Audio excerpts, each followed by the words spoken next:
Today, I'm going to be talking about the minimum investment in StashAway. I know that a lot of people are interested in investing in StashAway, but they're not sure if they can afford it. So, I wanted to take some time to answer that question for you. Before I get into the minimum investment, let's talk about what StashAway is. StashAway is a robo-advisor that helps you invest your money. It's a great option for people who are new to investing or who don't have a lot of time to manage their investments.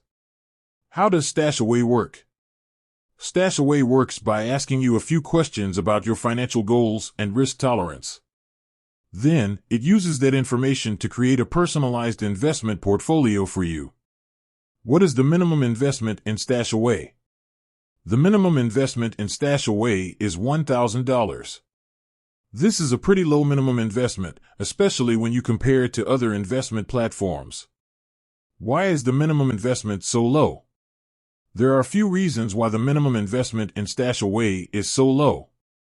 One reason is that StashAway is a robo-advisor.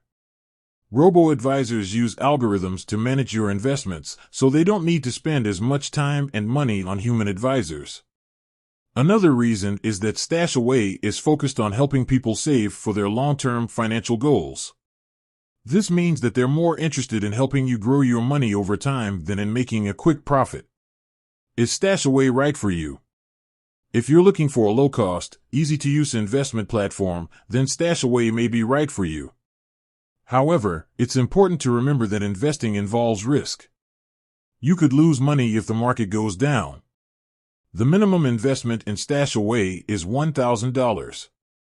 This is a pretty low minimum investment, especially when you compare it to other investment platforms. If you're looking for a low-cost, easy-to-use investment platform, then StashAway may be right for you. However, it's important to remember that investing involves risk.